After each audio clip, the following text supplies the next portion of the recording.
إن الحمد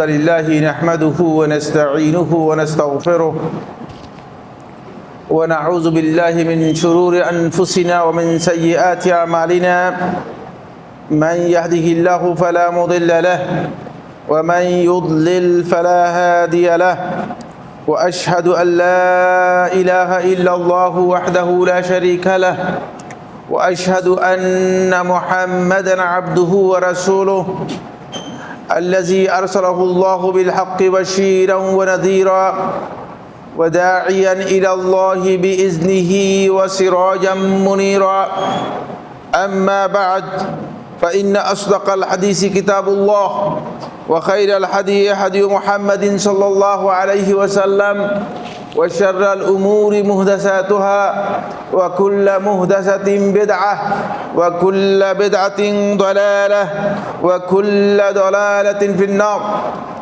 أو كما قال عليه الصلاة والسلام عباد الله أوصيكم ونفسي بتقوى الله عز وجل فإن تقوى الله سبحانه وتعالى خير الزاد ليوم المعاد قال الله سبحانه وتعالى في كلامه المجيد وتزودوا فإن خير الزاد التقوى واتقون يا أولي الألباب وقال سبحانه وتعالى يا أيها الذين آمنوا اتقوا الله حق تقاته ولا تموتن إلا وأنتم مسلمون فاتقوا الله عباد الله وأخلصوا أعمالكم لله سبحانه وتعالى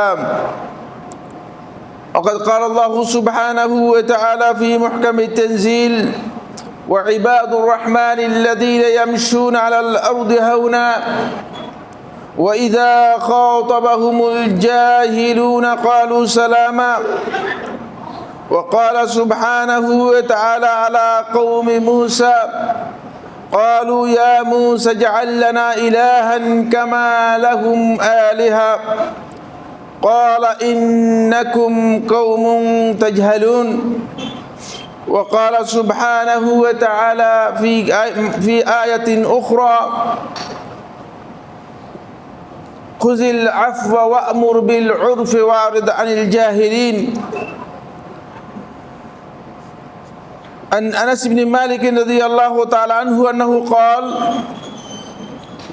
قال رسول الله صلى الله عليه وسلم إن من أشراط الساعة أن يرفع العلم ويثبت الجهل وفي رواية أن يقل العلم ويظهر الجهل وفي رواية أن يرفع العلم ويكثر الجهل أخرجه البخاري في الصحيح সম্মানিত হাজিরিন মুসল্লিয়ানে কেরাম শুরুতেই আমি আমাকে সহ আপনাদেরকে জীবনের প্রত্যেকটি পর্যায়ে প্রত্যেকটি ক্ষেত্রে আল্লাহ রাব্বুল আলামিনের তাকওয়া অবলম্বন করার উপদেশ দিচ্ছি। আল্লাহ তাআলা আমাদের সবাইকে প্রকাশ্যে ঘরে বাইরে সকল পর্যায়ে সকল ক্ষেত্রে আল্লাহ রাব্বুল আলামিনের তাকওয়া অবলম্বন করার তৌফিক দান করুন।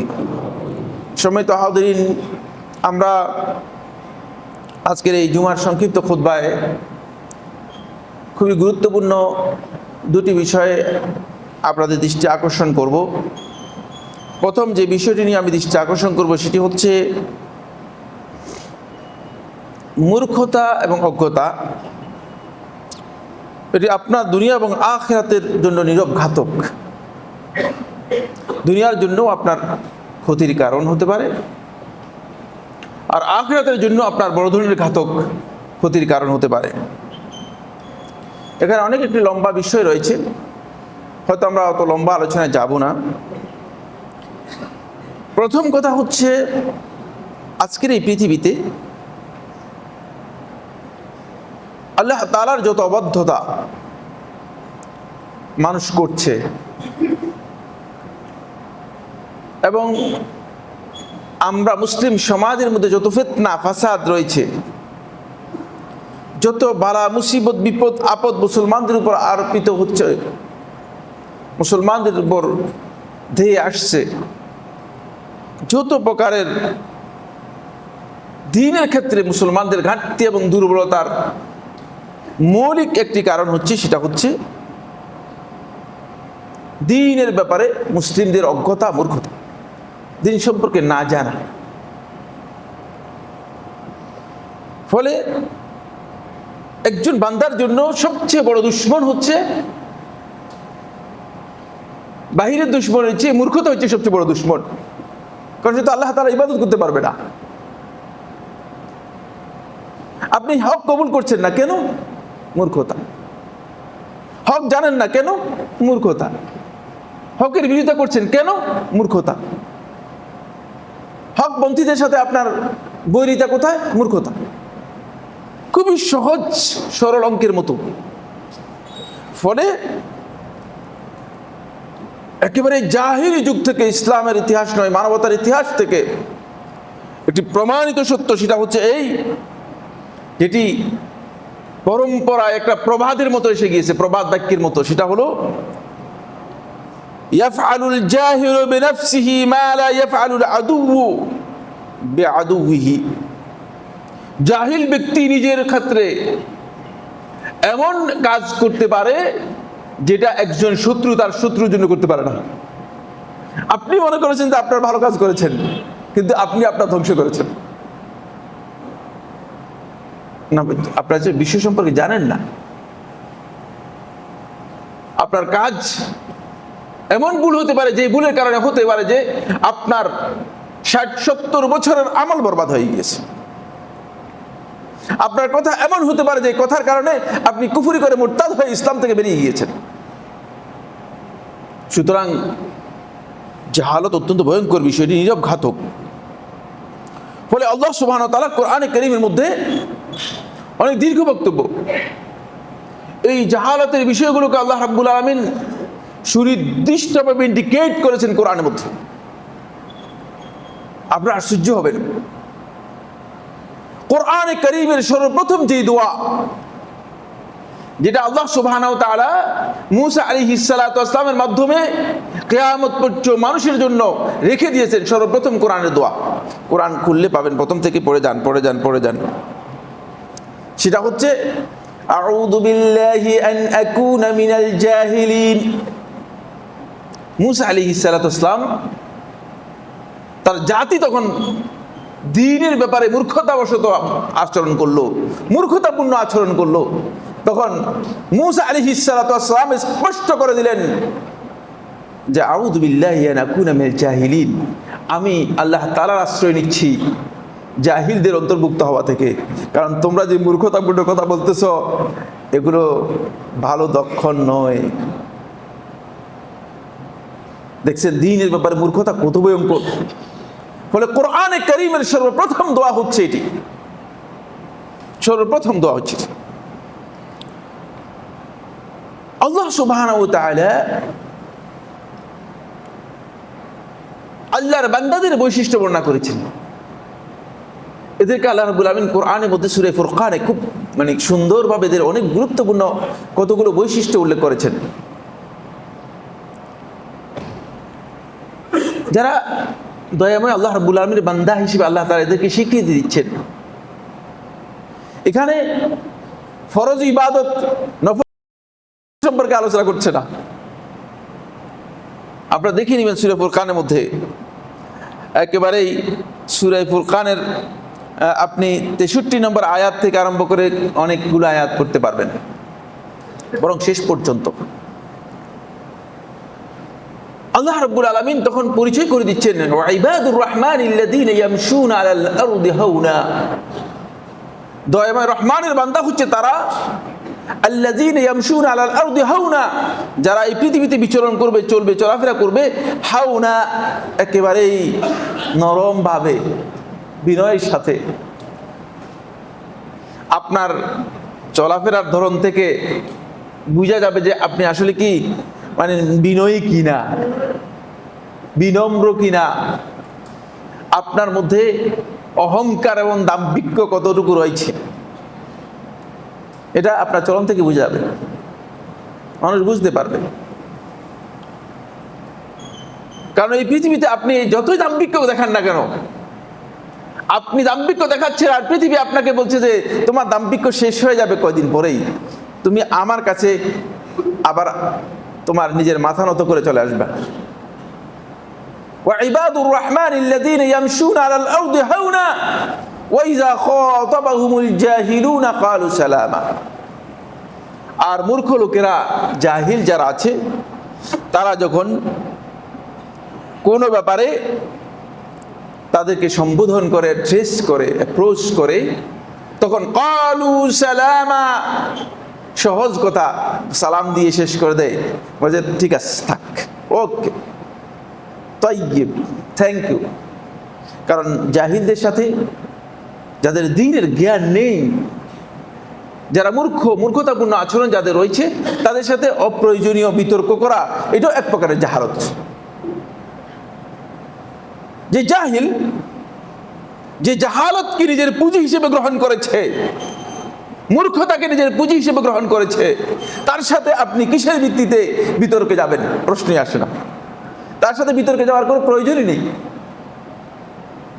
আমাদের এই ভুলগুলো আমাদের মধ্যে অনেকেই না জানার কারণে কিছু সংখ্যক লোক আছে, জাহিলের সাথে মনে করে যে বিতর্ক জড়াতে পারলে তিনি মনে হচ্ছে যেন বড় আলেম হয়ে গেছেন। না, এটাও তার ভুল এবং অহংকার, এটা তার জন্য ভুল, বৈধ নয়। কারণ জাহিল তো আপনার কাছ থেকে দিন নেওয়ার জন্য আসে নাই, আপনার সাথে অপ্রয়োজনীয় বিতর্ক করে আপনার সময় নষ্ট করার জন্য এসেছে। তাকে শুধুমাত্র এতটুকুই যথেষ্ট, যেটা আল্লাহ তাআলা কোরআনের মধ্যে বলেছেন, আসসালামু আলাইকুম, সালাম দিলেই যথেষ্ট। সালাম দিয়ে বুঝে দিবেন যে তুমি যেটা বলেছো এটার উত্তর আসসালাম, শুধুমাত্র সালাম বলে দেয়া। বরং আসসালামু আলাইকুমও দরকার নেই, আসসালামই যথেষ্ট বলুন, যেহেতু আল্লাহ তাআলা কোরআনের মধ্যে সালামান শব্দ বলেছেন, এতটুকুই যথেষ্ট। এর অতিরিক্ত বলার কোনো প্রয়োজন নেই, অতিরিক্ত বলার আপনি চেষ্টা করবেন না। এটা হলো মূর্খ যদি আপনাকে অ্যাড্রেস করে। আর মূর্খ যদি আপনাকে অ্যাড্রেস না করে, মূর্খ কি চিনেন? নির্বোধ, দ্বীনের ব্যাপারে নির্বোধ, উল্টাপাল্টা কথাবার্তা বলে। নির্বোধ কারা, এদেরও পরিচয় রয়েছে, সময় আমাদেরকে সাপোর্ট করবে না, হয়তো আমরা বলতে পারবো না। নির্বোধের পরিচয় আছে, বুঝলেন, খুবই গুরুত্বপূর্ণ বিষয় আছে।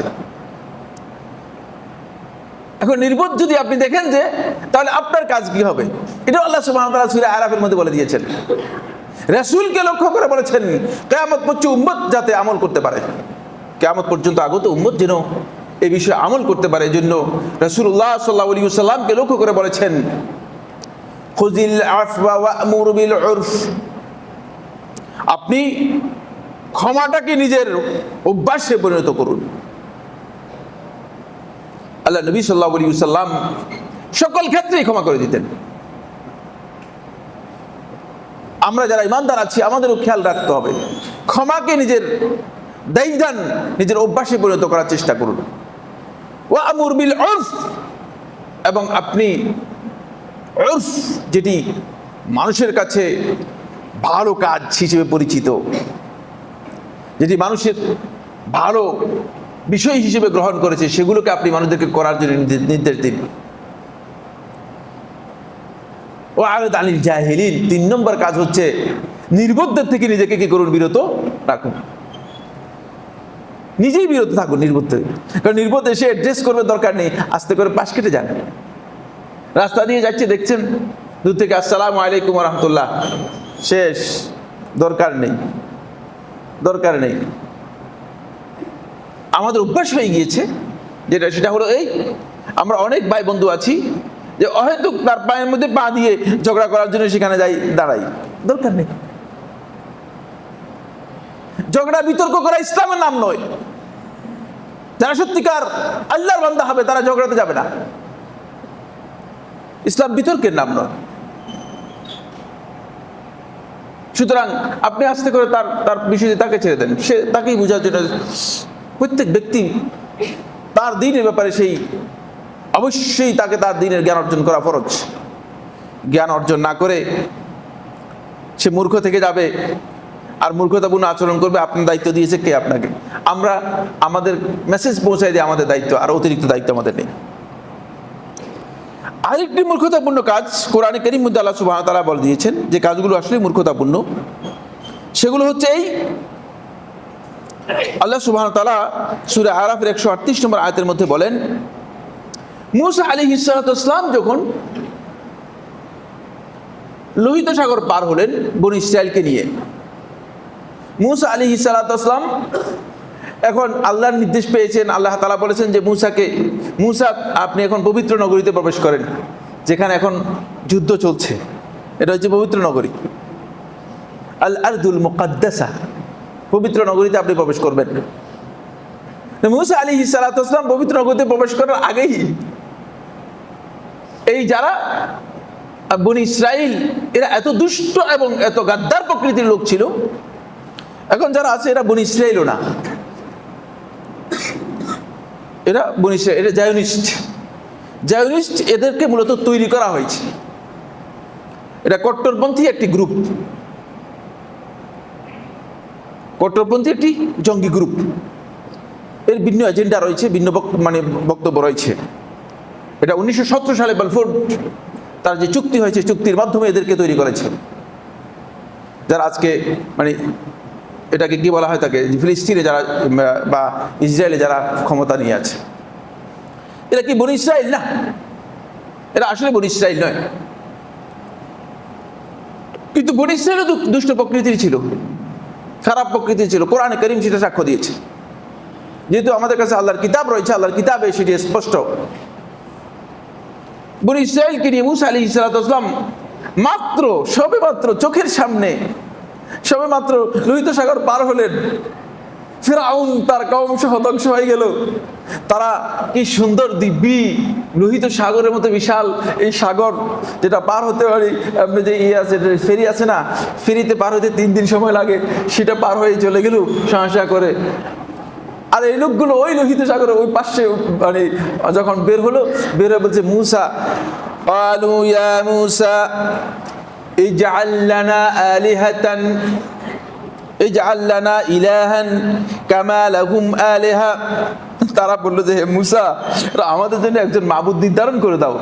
যে এদের তো দেখতেছি যে এসে দেখি যে এদের অনেক মাবুদ টাবুদ আছে, এদের অনেক কিছু পূজা করতেছে, তা আমরা কার পূজা করব? নির্বোধ কাকে বলে দেখছেন? কত বড় নির্বোধ! ইসলামের নামে যদি কেউ মূর্তি পূজার আইটেম তৈরি করতে যায়, তাহলে সে নির্বোধ, সে জাহিল। এই জন্য মুসা আলাইহিস সালাতু ওয়াস সালাম স্পষ্ট করে দিয়েছেন। মুসা আলাইহিস সালাতু ওয়াস সালাম তাদেরকে লক্ষ্য করে বললেন, ক্বালা ইন্নাকুম কওমুন তাজহালুন। আফসোসের বিষয়, তোমরা নির্বোধ জাতি, মূর্খ জাতি, তোমাদের আচরণটা একেবারেই মূর্খতাপূর্ণ। তোমরা অল্প কিছুক্ষণ আগে আল্লাহ তাআলার সবচেয়ে বড় নিয়ামত, সবচেয়ে বড় রহমত তোমরা পেয়েছো। তোমরা বনি ইসরাইলের সব লোকগুলো ফিরআউনের কবল থেকে নিজেদেরকে রক্ষা করতে পেরেছো, কিন্তু তোমরা আজকে নির্বোধের মতো এটা কি বলছো? আমার বন্ধুগণ, আল্লাহর দ্বীনের ব্যাপারে যারা তাওহীদের বিপরীত কোন ধরনের বক্তব্য দিবে, কোন ধরনের কথা বলবে, কোন ধরনের আইটেমকে প্রমোট করার জন্য চেষ্টা করবে, সে নির্বোধ, সে জাহিল। কোরআনে কারীম স্পষ্ট করেছে। ফলে অনেকগুলো আয়াতের মধ্যেই আল্লাহ সুবহানাহু ওয়া তাআলা নির্বোধদেরকে আল্লাহ রাব্বুল আলামিন সরাসরি খেতাব করেছেন কোরআনের মধ্যে। তাদেরকে আল্লাহ রাব্বুল আলামিন নিকৃষ্ট হিসেবে খেতাব করেছেন কোরআনে কারীমের মধ্যে। আর এই বিষয়ে আলোচনা করতে চাই না, শুধুমাত্র একটি কথা বলবো। কিয়ামতের পূর্ববর্তী সময়ে রাসূলুল্লাহ সাল্লাল্লাহু আলাইহি ওয়াসাল্লাম কিয়ামতের আলামতগুলো যখন বর্ণনা করেছেন, কিয়ামতের জন্য কতগুলো ছোট ছোট আলামত আছে, যে আলামতগুলো কিয়ামতের পূর্বে প্রকাশিত হবে, মানুষ যে আলামতগুলো বুঝতে পারবে। এই আলামতগুলোর অন্যতম একটি আলামত আল্লাহ রাসূল সাল্লাল্লাহু আলাইহি ওয়াসাল্লাম, সহিহ বুখারী এবং মুসলিমের হাদিস, এই হাদিসটি বুখারীর মধ্যে এসেছে, মিন আশরাতিস সাআতি আন ইউরফা আল ইলমু। কিয়ামতের অন্যতম একটি আলামত হচ্ছে যে ইলম উঠিয়ে নেওয়া হবে। ইলম আমার বন্ধুগণ কিভাবে উঠিয়ে নেওয়া হবে?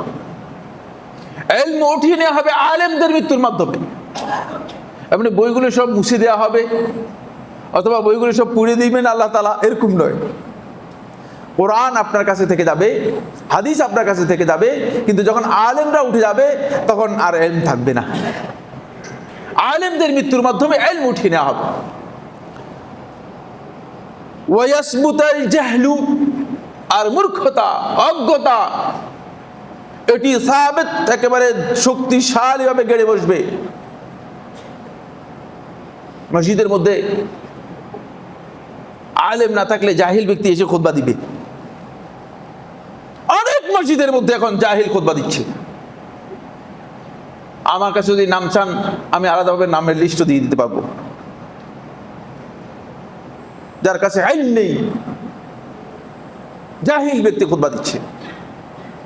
এমনকি মসজিদের খতিব যিনি খুতবা দিচ্ছেন, আমি এমনও মসজিদের মধ্যে শুনেছি যে 5টি হাদিস বলেছে, সবগুলো মিথ্যা হাদিস, সবগুলো মিথ্যা হাদিস। আর গ্রামে গঞ্জের কথা তো বললামই না।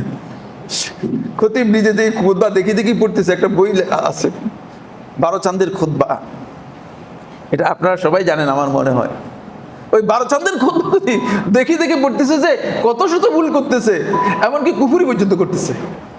কারণ সে তো পড়তে পারে না আসলে, তারা আপনারা জোর করে আরবিতে পড়ার জন্য লাগাই দিয়েছে, সে তো আরবি বুঝেই না। আর আপনারা মনে করতেছে কি রে, এখানে এসে খুতবা দেই, সাইফুল্লাহ ভাই মনে হয় আরবি জানে না, এই জন্য বুঝতেন মানে বাংলাতে এসে খুতবা দিচ্ছে, বুঝতে পেরেছেন কিনা? হ্যাঁ, আপনারা এটাই মনে করতেছেন। আমি একমাত্র ব্যক্তি না, আমি সৌদি আরবে 2টা চ্যানেলে প্রোগ্রাম করেছি এবং আরবিতে আমার প্রোগ্রাম করেছি। আমি প্রশ্ন উত্তর দিতাম আরবিতে, ওয়ালিল্লাহিল হামদ। আমি খুতবা দিতাম সৌদি আরবে মসজিদে। আমার আরবি বলার কোনো বিষয়ই না, বরং বাংলা বলাটা আমার জন্য কঠিন, বুঝতে পেরেছেন কিনা? কিন্তু কেন আমি আমি আমার মেসেজ তো পৌঁছাতে পারলাম না আপনার কাছে। আমি যে কথা বলবো, আমি তো সেই কথাটা আপনাকে পৌঁছাতে পারিনি। এই জন্য বড় মূর্খতা আমাদের মধ্যে ছেয়ে গেছে, মানে মূর্খতা চতুর্দিকে আমাদেরকে ছেয়ে দিয়েছে। অফি রিওয়ায়াতিন, অন্যটি রিওয়ায়াতের মধ্যে এসেছে, আন ইয়াকিল্লাল ইলম, ইলম কমে যাবে। ওয়া ইয়াজহারাল জাহলু, ব্যাপকভাবে মূর্খতা গালিব হয়ে যাবে মানুষের মধ্যে, মূর্খতা প্রবল হবে, মানুষ একেবারেই দলে দলে মূর্খ লোক হয়ে যাবে। অন্য রিওয়ায়াতের মধ্যে সেই ইউরফা আল ইলম, ইলমকে উঠিয়ে নেওয়া হবে। ওয়া ইয়ানজিলাল জাহলু, এবং জাহাল মূর্খতাকে নাজিল করা হবে, মূর্খতাকে নাজিল করা হবে। এই হাদিসের ব্যাখ্যার মধ্যে আহলে হাদিসগণ বলেছেন, মানুষদেরকে আল্লাহ রাব্বুল আলামিন এমন কিছু কাজে মানুষদেরকে ব্যস্ত করে দিবেন যেগুলো থেকে ইলমের রাস্তা বন্ধ হয়ে যাবে, জ্ঞানের রাস্তা বন্ধ হয়ে যাবে। বুঝতে পেরেছেন কিনা? কিভাবে করবেন? নাজিল হবে কিভাবে? এমনি এমনি করে বৃষ্টির মতো নাজিল হবে না, বৃষ্টির মতো নাজিল হবে না। আপনাকে আমাকে এমন কাজে লিপ্ত করে দিবে, এমন কাজে মশগুল করে দিবে, যে কাজে মশগুল হওয়ার পর আমি আসলে জ্ঞানের রাস্তা থেকে আমি দূরে সরে যাচ্ছি। প্রচুর লোক আছে, এর সময় নেই, মসজিদে জুমার খুতবার জন্য সময় নেই, শোনার জন্য সময় নেই, দ্বীনি হালাকা আসার জন্য সময় নেই, কোরআন হাদিসের বক্তব্য শোনার জন্য সময় নেই, আলেমদের সোহবত নেওয়ার জন্য সময় নেই, আলেমদের কাছে যাওয়ার জন্য সময় নেই, সময় নেই, কিছুই নেই। সময় কিসের জন্য আছে আপনার? শুধুমাত্র দুনিয়ার কাজের জন্য সময় আছে। এখন দোকান আগে একটা ছিল, আরেকটা বৃদ্ধি করে 2টা হয়েছে, 2টার পরে এখন 3টা করতেছেন, তারপরে 3টা করার পর এখন 4টা করতেছেন, এখানে সময় আছে। কিভাবে সময় বের করেছেন এই জায়গায়? এর অর্থ হচ্ছে মূলত আল্লাহ রাব্বুল আলামিন আপনাকে ইলম থেকে সরিয়ে নিয়ে গেছে, কল্যাণের রাস্তা থেকে আল্লাহ সুবহানাহু ওয়া তাআলা আপনাকে সরিয়ে নিয়ে গেছে। আপনি হয়তো মনে করেছেন যে না, আমার বাড়িঘর অনেক কিছু হয়ে গিয়েছে, আর এই বাড়িঘর তো যা দেখতেছেন এগুলো এখানের থেকে যাবে, আপনি চলে যাবেন। আপনার ঘরে আমার নিজ চোখে দেখা যে বাড়ির মালিককে বাড়ির ঘরে না রেখে রাস্তায় রেখেছে, মানে কারণ যেহেতু মানে আর ঘরে উঠানোর দরকার নেই, সকালবেলায় জানাজা হবে, এখন রাত্রে কোথায় রাখবে? রাত্রে লোকেরা বলতেছে যে মানে বাহিরের মানে বাড়ির বাহিরে রাখেন, ফ্যান একটা দিয়ে রেখে দিয়েছে। বুঝতে পেরেছেন? সেটা আপনার ক্ষেত্রেও হবে, আপনার ক্ষেত্রেও হবে। আপনি যেটা করতেছেন সেটা আপনার ক্ষেত্রেও হয়ে যাবে। এই বিল্ডিং এই ঘরগুলো থেকে যাবে, এগুলো আল্লাহ রাব্বুল আলামিন যেভাবে দিয়েছেন সেভাবেই থাকবে, কিন্তু এগুলোর কিচ্ছু নিয়ে যেতে পারবেন না। ভুল কাজ করতেছেন, এটাও মূর্খতা, এটাও মূর্খতাপূর্ণ আচরণ, এটাও মূর্খতা। আসুন যে পয়েন্টটি নিয়ে আমি কথা বলতে চাই, প্রকৃত জাহেলকে, এটা একটু আলোচনা করব যেহেতু দরকার রয়েছে। এখন এতক্ষণ পর্যন্ত মূর্খতা নিয়ে কথা বললাম তো, কিন্তু প্রকৃত জাহেলের পরিচয়টা আমি একটু আপনাদের সামনে পেশ করতে চাই। প্রকৃত জাহেল হচ্ছে 1 নম্বর যে তার রবকে চিনতে পারে নাই। আল্লাহ রাব্বুল আলামিনের ক্ষমতা, শক্তি, পাওয়ার যে ব্যক্তি জানতে পারে না, চিনতে পারে না, সে হচ্ছে বড় জাহিল, সে হচ্ছে বড় মূর্খ। দ্বিতীয় নম্বর হচ্ছে যে ব্যক্তি তার দ্বীনের ব্যাপারে মূর্খ। সুবহানাল্লাহ, সালাতের একটা মাসালা পর্যন্ত শিখে নেই। মসজিদের মধ্যে মানুষ কিভাবে কিভাবে সালাত আদায় করে, উঠে আর বসে, রুকু করে, এইভাবে সালাত শিখছেন। একজন একজন করে এখানে প্রশ্ন করলে আমার মনে হচ্ছে শতকরা 80 জনের উত্তর দিবেন যে সালাতের জন্য একটা মাসালা শিখেন নেই, পড়ে নেই। কিসে আমাদেরকে বাধা দিয়েছে? আমি তো আসলে দিনের ব্যাপারে জাহিল রয়ে গেছি। 3 নম্বর হচ্ছে জাহিল হচ্ছে যে রাসূল সাল্লাল্লাহু আলাইহি ওয়াসাল্লামের পরিচয় লাভ করতে পারে নাই। রাসূলুল্লাহ সাল্লাল্লাহু আলাইহি ওয়াসাল্লামের প্রকৃত পরিচয় লাভ করতে পারলে, এখন বর্তমানে একদল লোক আছে যারা রাসূলুল্লাহ সাল্লাল্লাহু আলাইহি ওয়াসাল্লামের সুন্নাহকে পরিপূর্ণরূপে অস্বীকার করছে। তারা আল্লাহ রাসূলের পরিচয় জানতে পারে নাই। যদি জানতো তারা সুন্নাহকে অস্বীকার করার প্রশ্নই আসছে না। কিসের ভিত্তিতে তারা সুন্নাহকে অস্বীকার করছে? এরপরে জাহিল হচ্ছে ওই ব্যক্তি, যে ব্যক্তি নিজের নফস এর ব্যাপারে, নিজের ব্যাপারে জানে না। নিজেকে মনে করে যে আমি তো এখানে সব কিছু করার ক্ষমতা রাখি। আসলে কোনো ক্ষমতা নেই, আসলে যে আমার কোনো ক্ষমতা নেই, এই সম্পর্কে আমি নিজের সম্পর্কে কিছুই জানি না, নিজের অস্তিত্ব সম্পর্কে জানা নেই, নিজের সম্পদ সম্পর্কে জানা নেই। এই সম্পদ আপনার এখনই মালিকানা হারিয়ে যেতে পারে, এক মোমেন্টের মধ্যে আপনার এই সম্পদের মালিকানা হারিয়ে যেতে পারে। আপনি সেটা চিন্তা করেন নেই, সেটা আপনার মাথার মধ্যে রাখেন নাই, তাহলে আপনি মূলত প্রকৃত মূর্খতার মধ্যে আছেন। সম্পদের ব্যাপারে আপনার প্রকৃত মূর্খতার মধ্যে আপনি রয়েছেন। আসুন, এই মূর্খতা এমন যে সময় আমাদেরকে নিয়ে যাচ্ছে খুব দ্রুত, এই জন্য আর কথা বলতে পারবো না। মূর্খতা এমন যে মূর্খতার কারণে দ্বীনের মানুষগুলো আন্দাজের উপরে ফতোয়া দিয়ে একজন মানুষকে হত্যাও করে ফেলতে পারে, হত্যার কারণ হয়ে যেতে পারে। মূর্খতা ভয়ঙ্কর অপরাধ, বলে মূর্খতা মানুষকে হত্যার দিকে নিয়ে যেতে পারে। রাসূলুল্লাহ সাল্লাল্লাহু আলাইহি ওয়াসাল্লাম একটি হাদিস ইমাম আহমদ ইবনে হাম্বল রাহমাতুল্লাহ মুসনাদে মধ্যে বর্ণনা করেছেন, আর অনেকেই হাদিসটি বর্ণনা করেছেন। আবু দাউদ সুনানের মধ্যে এনেছেন। আব্দুল্লাহ ইবনে আব্বাস রাদিয়াল্লাহু তাআলা বর্ণনা করেন, আন্না রাজুলান আসাবাহু জুরহুন ফি আহদি রাসূলিল্লাহি সাল্লাল্লাহু আলাইহি ওয়াসাল্লাম, এক ব্যক্তি আল্লাহ রাসূল সাল্লাল্লাহু আলাইহি ওয়াসাল্লামের সময় তার গায়ের মধ্যে একটা আঘাত পেল।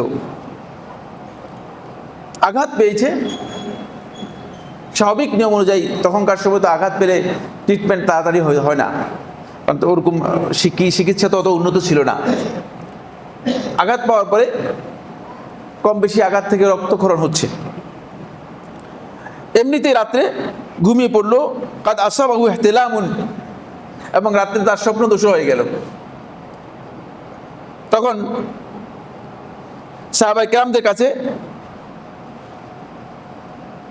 সাহাবায়ে কেরামরা যারা উপস্থিত ছিল তাদের সবার কাছে জিজ্ঞেস করলো, তার সাথী যারা ছিল তাদেরকে জিজ্ঞেস করলো,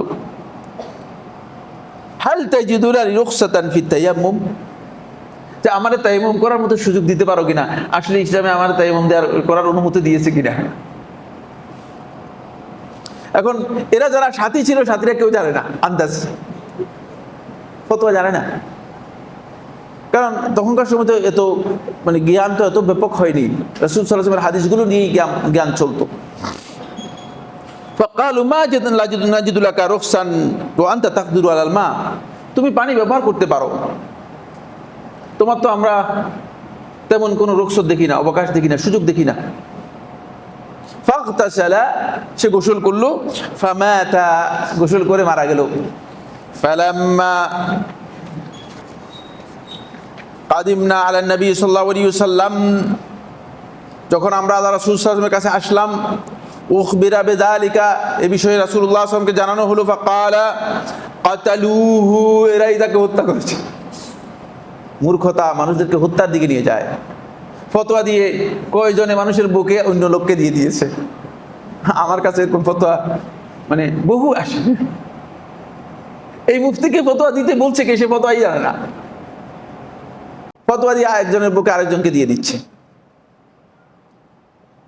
বিয়েই হচ্ছে না, আন্দাজের উপর চলছে, গড্ডলিকা প্রবাহে যেভাবে খুশি সেভাবে চলছে, হারামের আর শেষ নেই। দেখেন রাসূলুল্লাহ বক্তব্য, কাতালুহু কাতালাহুমুল্লাহ, আল্লাহ তাআলা তাদেরকে হত্যা করুক, ধ্বংস করুক। আলা সাআলু ইযা লাম ইয়ালামু, তারা যদি না জানে তারা প্রশ্ন করতে পারলো না, তারা কাউকে জিজ্ঞেস করতে পারলো না। ফাইন্নাহা শিফাউল আইয়িল আসওয়াল, মূর্খতার আরোগ্য হচ্ছে আসওয়াল, প্রশ্ন করা। জানা নেই প্রশ্ন করেন, প্রশ্ন করে জেনে নেন। ইন্নামা কানা ইয়াকফিহি, তার জন্য এতটুকু যথেষ্ট ছিল। আইয়াতায়াম্মাম, সে তায়াম্মুম করবে, ওয়া ইয়াসিব, এবং আঘাতের উপর কি করবে, পট্টি লাগিয়ে দিবে। সহজ কথা, সহজ জিনিস ছিল। আর তায়াম্মুম করবে, গোসল করার প্রয়োজন নেই। দেখেন ইসলামের বিধান যদি না জানি আমরা, খুব ভালো করে খেয়াল করুন, তাহলে আমরা নিজেরা তো পথভ্রষ্ট হবেই, নিজের তো ইবাদত আমল তো নষ্ট হবেই, উপরন্তু হতে পারে যে মানুষকে হত্যা পর্যন্ত করে ফেলবো, ফতোয়া দিয়ে হত্যা করে ফেলেছে। আর এটা আজকের ঘটনা বলছি না, কিন্তু এটা আজকের ঘটনা বলছি বা কয়েকদিন আগের ঘটনা বলছি। আব্দুল্লাহ ইবনে আব্বাস বর্ণনা করতেছেন আল্লাহ রাসূল সাল্লাল্লাহু আলাইহি ওয়াসাল্লামের সময়ের ঘটনা। সেখান থেকে বোঝা যাচ্ছে যে কত বিষয়গুলো কত ভয়ঙ্কর। আমার বন্ধুগণ, ফলে ইসলামে মূলত মূর্খতা যদি কোনো ব্যক্তির মধ্যে ব্যাপকভাবে ছেয়ে যায়, তখন সেই ব্যক্তি আল্লাহ তাআলার ইবাদত থেকে বঞ্চিত হয়ে যায়। মূর্খতাই হচ্ছে মানুষের কাছে সবচেয়ে সর্বনিকৃষ্ট এবং সবচেয়ে ঘৃণিত কারণ, যে কারণে ব্যক্তি আল্লাহ তাআলার ইবাদত থেকে, আল্লাহ তাআলার দিন থেকে দূরে সরে যেতে পারে, আল্লাহ তাআলা অবাধ্যতায় লিপ্ত হয়ে যেতে পারে। ফলে সালাফদের মধ্যে কেউ কেউ কথা বলেছেন, মা উসিয়াল্লাহু বিযামবিন আকবাহা মিনাল জাহল, মূর্খতার চেয়ে নিকৃষ্টতম কোনো কারণ নেই যার মাধ্যমে আল্লাহ তাআলার অবাধ্যতা হয়। আল্লাহ তাআলার অবাধ্যতা হলেই বুঝতে হবে যে মূর্খতা আছে। কারণ আমি আপনাকে খুব সহজ করে বুঝাই জিনিসটি, সেভাবে আপনি ঘর থেকে একটা কুড়াল নিছেন, কুড়াল দিয়ে আপনার পায়ের মধ্যে আঘাত মারছেন। যতজন লোক দেখবে ততজন লোক হয়তো আপনাকে পাগল বলবে, মূর্খ বলবে, ঠিক না? যে ব্যক্তি আল্লাহ রাব্বুল আলামিনের অবাধ্যতা করেছে, সে ব্যক্তি নিজের এত বড় ক্ষতি নয়, এর চেয়ে বেশি ক্ষতি করেছে। কারণ এই পায়ের মধ্যে কুড়াল মারলে হয়তো বাজুরাও লেগে যাবে, কিন্তু আল্লাহ রাব্বুল আলামিনের অবাধ্যতা এত ভয়ঙ্কর যে হতে পারে যে এর জন্য আপনি আপনার যে চিরন্তন জীবন, আখিরাতের গোটা জীবনটা নষ্ট হয়ে যেতে পারে, আখিরাতের গোটা জীবনটা আপনার হারিয়ে যেতে পারে। তাহলে আপনি কত বড় ক্ষতি করেছেন আপনার, সেটা কি আপনি বুঝতে পেরেছেন? এই জন্য এটা সবচেয়ে বড় মূর্খতা। ফলে ইমাম সাহেল ইবনে আব্দুল্লাহ তুস্তারি রাহিমাহুল্লাহ তাআলাকে প্রশ্ন করা হয়েছে, ইয়া আবু মুহাম্মদ, হে আবু মুহাম্মদ, আইয়ু শাইইন আকবাহু মিনাল জাহল, মূর্খতার চেয়ে কোন জিনিসটা ঘৃণিত এবং নিকৃষ্ট আছে? তখন তিনি বলছেন, কালা আল জাহলু বিল জাহলি, এর চেয়ে নিকৃষ্ট হচ্ছে মূর্খতা সম্পর্কে মূর্খ যে, সেই হচ্ছে এর চেয়ে নিকৃষ্ট। আমরা অনেকেই আছি, আল্লাহ তাআলা আমাদের মাফ করুক, আমি আপনাদেরকে ছোট করার জন্য বলছি না বা অসম্মান করার জন্য বলছি না। অনেকে আছে যে জানি না যে এই বিষয়ে আমাদের অনেকে জানা নেই। ব্যবসাটা এমন যে অনেক কিছু জানি, অনেক কিছু জানি। এরপরে আমি আরেকটি পয়েন্ট আলোচনা করে শেষ করে দিব, যদিও অনেক লম্বা একটি আলোচনা আমি নিয়ে এসেছিলাম, কিন্তু সময় আমাকে সাপোর্ট করেনি। ইনশাআল্লাহ যদি কোনো সময় আমরা সুযোগ পাই সে আলোচনা করব। বন্ধুগণ, ফলে কিয়ামতের আগে একটা অসম্ভব দৃশ্য আল্লাহ নবী সাল্লাল্লাহু আলাইহি ওয়াসাল্লাম চিত্রায়িত করেছেন, অঙ্কন করেছেন। এই দৃশ্যটি ইমাম আহমদ বিন হাম্বল রাহমাতুল্লাহ তার মুসনাদের মধ্যে বর্ণনা করেছেন, ইমাম ইবনে মাজাহ রাহমাতুল্লাহ তার সুনানের মধ্যে বর্ণনা করেছেন। রাসূলুল্লাহ সাল্লাল্লাহু আলাইহি ওয়াসাল্লাম বলেন, সায়াতি আলান নাস সানাওয়াত, কিয়ামতের আগে মানুষের এমন একটি সময় আসবে, এমন কিছু সময় আসবে, এমন কিছু বছর দেখা দিবে, সানাওয়াতুন খাদ্দাআত, যেগুলো প্রতারণার সময়। এই প্রতারণার সময় কেমন হবে? ইউসাদ্দাকু ফিহাল কাযিবু, মিথ্যুককে সত্যবাদী মনে করা হবে। ডাহা মিথ্যুক মিথ্যুককে সত্যবাদী মনে করা হবে, ওয়ায়ুকাযযাবু ফীহা সাদিকু, সত্যবাদীকে মিথ্যাবাদী মনে করা হবে, ওয়ায়ুতামানু ফীহাল খাইনু, খিয়ানতকারীকে আমানতদার মনে করা হবে, ওয়ায়ুখাওয়ানু ফীহাল আমিন, আর আমানতদারকে মনে করা হবে খেয়ানতকারী, ওয়ায়ান্তিকু ফীহা রুয়াইবিদাতু, আর দ্বীনের বিষয়গুলো নিয়ে রুয়াইবিদাহ, দিন সম্পর্কে জ্ঞান রাখে না, মূর্খ লোক, সাধারণ মানুষ দ্বীনের বড় বড় বিষয় নিয়ে কথা বলবে। কিলা ওয়া মার রুয়াইবিদাতু ইয়া রাসূলুল্লাহ, প্রশ্ন করা হলো, হে আল্লাহ রাসূল সাল্লাল্লাহু আলাইহি ওয়াসাল্লাম, রুয়াইবিদা কারা? তখন রাসূলুল্লাহ সাল্লাল্লাহু আলাইহি ওয়াসাল্লাম এর উত্তরের মধ্যে বলেন, ক্বাল আর রাজুলুত তাফিহ, একেবারেই সাধারণ মানুষ, দিন সম্পর্কে কিছুই জানে না, দিনের জ্ঞান নেই। ইয়াতাকাল্লামু ফি উমুরিল আম্মা, সে বিশ্ব কনসেপ্ট নিয়ে কথা বলে। এগুলো দেখতে পাচ্ছি আমি। যদি আমার কাছে লিস্ট চান, আমি লিস্ট নাম দিতে পারবো।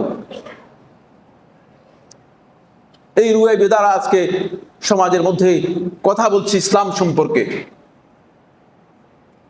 ব্যাপকভাবে মুসলিমদেরকে পথভ্রষ্ট বিভ্রান্ত করছে। আর আমাদের মধ্যে যারা যুবক আছে, তরুণ আছে, তারা এদের পিছনে একেবারেই লেজ উঁচু করে দৌড়াচ্ছে। ওই কেন, কি কারণে আপনি এমনটা করছেন? আমার বন্ধুগণ, আশ্চর্যের বিষয় হচ্ছে, ডাক্তারের কাছে যান, ডাক্তার আপনাকে ফতুয়া দিচ্ছে, বলে আপনি চেয়ারে বসে সালাত আদায় করেন। ডাক্তার সালাত সম্পর্কে কি জানে? আমি কথা বলছি না ডাক্তারকে ছোট করার জন্য, কিন্তু তিনি সালাত সম্পর্কে জানেন কিনা, যে সালাত আদায় করার পদ্ধতি কি? চেয়ারে বসতে বলছেন কেন এই লোকটাকে? জিজ্ঞেস করা দরকার ছিল। আমরা সেই ফতোয়া নিচ্ছি। ইঞ্জিনিয়ারের কাছে যান, ইঞ্জিনিয়ার আপনাকে কোরআনের তালিম দিচ্ছে।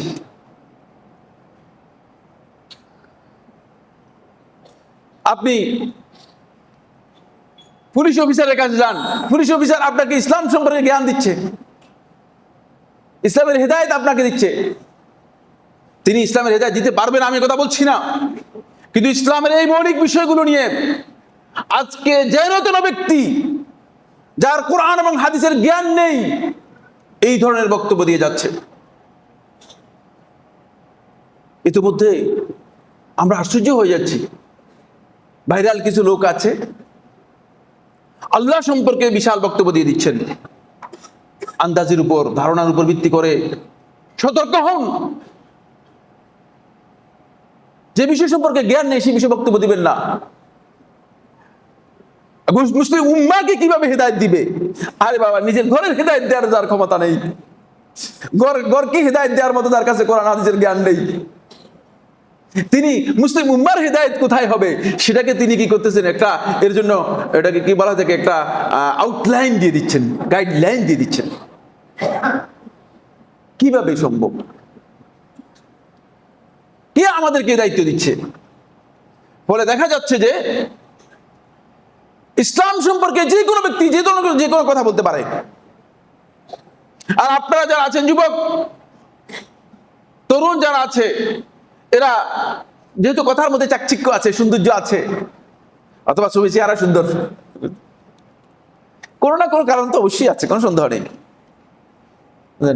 একজন আমার কাছে এসে বলছে, পিসাব যেহেতু মুরিদ মানে বাড়ে কমে না, আপনারা পিসাব বিরোধিতা করেন কিন্তু মুরিদ তো বাড়ে কমে না। আরে বাড়বে কোত্থেকে? কারণ পিসাবদের সেখানে যে খাবার দেয়া হয় আর হুজুরের ছবিটা যেমন সুন্দর, এই দুই কারণেই তো মানুষ বলে যে হুজুরের যাই অন্তত হুজুর দেখি আর হুজুর খাবারটা খেয়ে আসে। হেদায়েতের বিষয় নেই, হেদায়েতের জন্য মানুষ যাচ্ছে না, মানুষ প্রতারিত হচ্ছে। আমার বন্ধুগণ, দ্বীনের এই সমস্ত বিষয়ে যাদের জ্ঞান নেই, তারা যদি আন্দাজের উপর কথা বলেন তাহলে পথভ্রষ্ট করবেন, বিভ্রান্ত করবেন। এখন আমাদের এই সমাজের মধ্যে এটা ব্যাপকতা লাভ করেছে। এই মসজিদে, আমাদের এই মসজিদে না, কিছু কিছু মসজিদে আছে বলছে কোরআন ক্লাস করেন। আমার কাছে সব লিস্ট আছে, কারণ আমি তো আল্লাহ তাআলার মেহেরবানিতে বাংলাদেশে কোথায় কি হচ্ছে না হচ্ছে এগুলো আমার কাছে দৃশ্য মানে সব আমার চোখের সামনে রয়েছে। ওয়ালিল্লাহিল হামদ। কোরআন ক্লাস করতেছেন, তিনি সূরা ফাতিহা শুদ্ধ করে পড়তে পারেন না, কোরআন শিক্ষা দিচ্ছেন, কোরআন ক্লাস করতেছেন। আরে ভাই, আমরা জীবনের শুরু থেকে আরম্ভ করে এতদিন পর্যন্ত পড়ার পরেও এখনো প্রতিদিন অন্তপক্ষে 8 ঘন্টা 9 ঘন্টা 12 ঘন্টা, মানে 12 ঘন্টার কম কোনোদিন পড়ালেখা করি না। তারপরে আমরা ভয় করি যে ফতোয়া দিচ্ছি যে ভুল হয়ে যাচ্ছে কিনা। এরপর একটা ফতোয়া দেওয়ার পরে আমি 10 বার অন্তপক্ষে, যদি আমার সন্দেহ হয় 10 বার আমি তাহকিক করার চেষ্টা করি। আর সেখানে মানে মন যেভাবে চাচ্ছে সেভাবে ফতোয়া দিয়ে দিচ্ছে, মন যেভাবে চাচ্ছে দিনের ব্যাপারে বলে দিচ্ছে। এর চেয়ে বড় মূর্খতা আর নেই। এই সমস্ত লোকদেরকে সতর্ক করতে হবে। এদেরকে সতর্ক করলেও সতর্ক হবে না। তার কারণ হচ্ছে, যখন একদল লোকের অনুসারী হয়ে যায়, বুঝতে পেরেছেন কিনা? এখন যদি আমার অনুসারী আপনারা সবাই হয়ে যান, তখন আমার মধ্যে ভিন্ন জিনিস এসে যাবে, নাউজুবিল্লাহ মিন যালিক। সেটা হচ্ছে আমার অনুসারী অনেক বেশি, অহংকার আমার অন্যরকম, পাপসাপটা অন্যরকম হয়ে যাবে, নাউজুবিল্লাহ মিন যালিক। আমি কি জানি বা না জানি সেটা নয়, অনুসারীদের কারণে ইয়াগতারুল মাতবুউ বিআতবাইহি, মাতবু যাকে অনুসরণ করা হয় তাকে সে তার অনুসরণকারীদের মাধ্যমে সে পথভ্রষ্ট হয়ে যায়, প্রতারিত হয়ে যায়। বুঝতে পেরেছেন? প্রতারণার রাস্তা হচ্ছে এটি। এই জন্য আব্দুল্লাহ ইবনে মাসউদ রাদিয়াল্লাহু আনহু দেখেছেন একজন ব্যক্তির পেছনে কিছু সংখ্যক লোক পিছনে পিছনে যাচ্ছে। কোনো সন্দেহ নাই তিনি তখনকার সময়ে তাবিদের একজন ছিলেন এবং অনেক বড় আহলে হাদিসদের মধ্যে একজন ছিলেন। এই দৃশ্য যখন দেখেছেন আব্দুল্লাহ ইবনে মাসউদ রাদিয়াল্লাহু আনহু, তখন আব্দুল্লাহ ইবনে মাসউদ রাদিয়াল্লাহু আনহু বললেন, ইন্নামা হাযা, খুব ভালো করে খেয়াল করুন, ইন্নামা হাযা, এই যে আমলটা, এই কাজটা, জিল্লাতুল লিত্তাবে, যারা অনুসরণ করেছে তাদের জন্য লাঞ্ছনা, ওয়া ফিতনাতুল লিল মাতবু, আর যারা অনুসরণ করেছে তার জন্য ফিতনা। আজকে আমরা যারা স্টেজে আছি, আমরা বড় ধরনের ফিতনার মধ্যে আছি। আর আপনারা আমাদের পিছে পিছে যারা এই সমস্ত যুবকরা ঘুরতেছেন অপ্রয়োজনীয়, তারাও কিন্তু জিল্লাতের মধ্যে রয়েছেন। এটা নয়, দ্বীনকে অনুসরণ করবেন, দ্বীনের দিকে যাবেন। বলে একদল লোক দ্বীনের ব্যাপারে আন্দাজের উপর, জাহালাতের উপর, মূর্খতার উপর কথা বলে দিচ্ছে। কোরআন ক্লাস দিচ্ছেন, নিজের মন গড়া কোরআনের বক্তব্য দিচ্ছেন। কোরআন ক্লাসের নামে কোরআনের প্রতি মানুষের আগ্রহ আছে। আমরা যখন আপনাদেরকে বলি যে আসেন কোরআন ক্লাস করেন, ভাই আমি কোরআন শিখতে পারি নাই, আসেন, খুব আগ্রহ আছেন। এটা একটা প্রতারণামূলক একটা এজেন্ডা নিয়েছে। এখন কোরআন ক্লাসের নামে সেখানে অন্য এজেন্ডা ঢুকিয়ে দিচ্ছে। কোরআন ক্লাসের নামে হাদিস অস্বীকারীদের মানে আমাদের সমাজের মধ্যে আগমন ঘটেছে। এক পর্যায়ে হাদিসকে অস্বীকার করার একটা বিশাল গ্রুপ আমাদের সমাজের মধ্যে তৈরি হয়েছে। এক ভাইয়ের সাথে আমার দেখা হয়েছে, তখন তিনি বললেন যে আমি কোরআন থেকে একেবারে সুস্পষ্টভাবে দলিল দিয়ে দিয়ে মানে সব কথা বলে দিয়েছি। তখন আমি বললাম যে কোরআন থেকে যে দলিল দিয়ে বলেছেন, কোরআনের অনুবাদটা কে করেছে?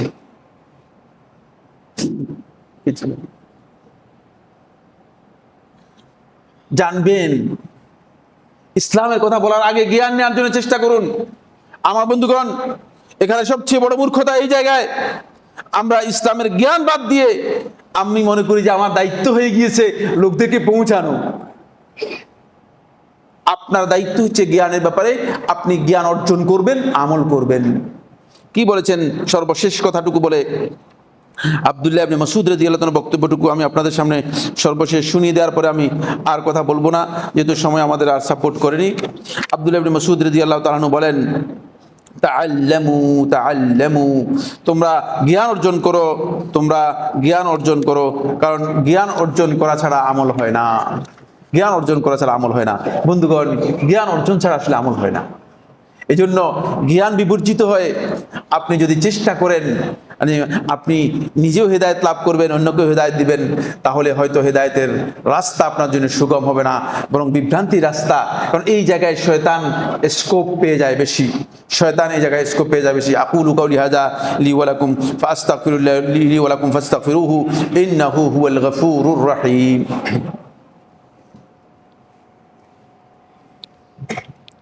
الحمد لله على إحسانه والشكر له على توفيقه وامتنانه وأشهد أن لا إله إلا الله وحده لا شريك له تعظيما لشانه وأشهد أن محمدا عبد الله ورسوله الداعي إلى رضوانه وعلى آله وأصحابه وإخوانه عباد الله رحمكم الله إن الله أمركم بأمر كريم ألا وهو الصلاة والسلام على النبي الكريم فقال في محكم التنزيل إن الله وملائكته يصلون على النبي يا أيها الذين آمنوا صلوا عليه وسلموا تسليما اللهم صل على محمد وعلى آل محمد كما صليت على إبراهيم وعلى آل إبراهيم في العالمين إنك حميد مجيد وبارك اللهم على محمد وعلى آل محمد كما باركت على إبراهيم وعلى آل إبراهيم في العالمين إنك حميد مجيد বন্ধুগণ দুটি বিষয় আলোচনা করব বলেছি একটি বিষয় কিছু অংশ আলোচনা করেছি আরেকটি বিষয় খুবই গুরুত্বপূর্ণ এই জন্য দৃষ্টি আকর্ষণ করছি সেটা হলো এই হজের মাসগুলো ঢুকে গিয়েছে শাওয়াল থেকেই হজের মাসগুলো ঢুকে যায়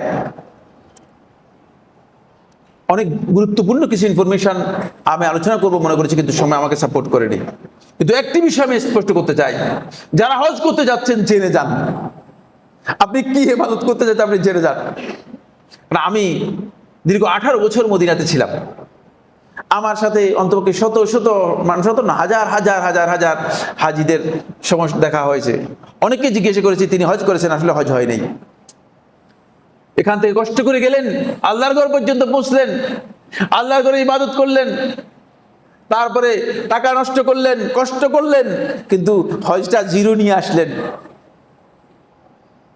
তাহলে তো লাভ হলো না এই জন্য আমি আপনাদেরকে বলবো জেনে যান আর ইবাদত জানতে হবে ইবাদত প্রবৃত্তির অনুসরণ করলে চলবে না আমি হাজী সাহেবদেরকে লক্ষ্য করেছি দেখেছি যে একদল লোক এদিকে গিয়ে চলে যাচ্ছে আর সেদিকে দৌড় দিয়ে গিয়ে কেউ এখানে 2 রাকাত নামাজ ওখানে 2 রাকাত নামাজ পাথরে 2 রাকাত নামাজ তারপরে ওয়াদিতে 2 রাকাত নামাজ যেখানে দেখেছে 2 রাকাত নামাজ পড়তেছে কি বলতেছে আমরা পড়তেছি সবাই পড়ে এই জন্য আর কি আপনি জানবেন তো আপনি যে ইবাদত করতেছেন এটা কি তামাশার নাম নয় তো তামাশা করতে তো জান নাই ঠিক না যে আপনি এখানে তামাশা করলেন এখান থেকে এখানে গেলেন এখান থেকে এখানে গেলেন না এটা আপনাকে খেয়াল রাখতে হবে যে এই যে ইবাদতটা করতেছি ইবাদতটা আসলে কি করতে আমাকে বুঝানো হয়েছে এখানে আমার কাজটা কি সেটা অবশ্যই জানতে হবে এবং আলেমদের কাছ থেকে জেনে নেওয়ার জন্য চেষ্টা করবেন এটা হলো 1 নম্বর পয়েন্ট যেটা সময়ের কারণে আর দৃষ্টি আকর্ষণ 2 নম্বর যে পয়েন্টে আমি দৃষ্টি আকর্ষণ করব সেটা হচ্ছে বন্ধুগণ খেয়াল রাখবেন এই ইবাদতের সফরটা যতক্ষণ পর্যন্ত গুনাহ মুক্ত করতে না পারবেন ততক্ষণ পর্যন্ত আল্লাহ তাআলার কাছে ইবাদতের সফর হিসেবে মর্যাদা পাবে না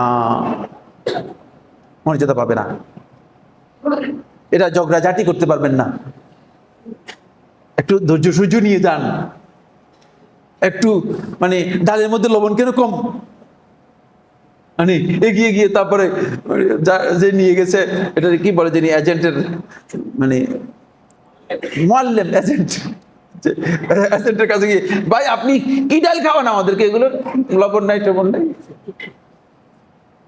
প্রায় জায়গাতেই অপ্রয়োজনীয় ঝগড়া বিবাদ করে এমনকি মারামারি করে তিনি আসছেন তিনি অধৈর্য হয়ে তার হজটাকে নষ্ট করে দিয়ে আসছেন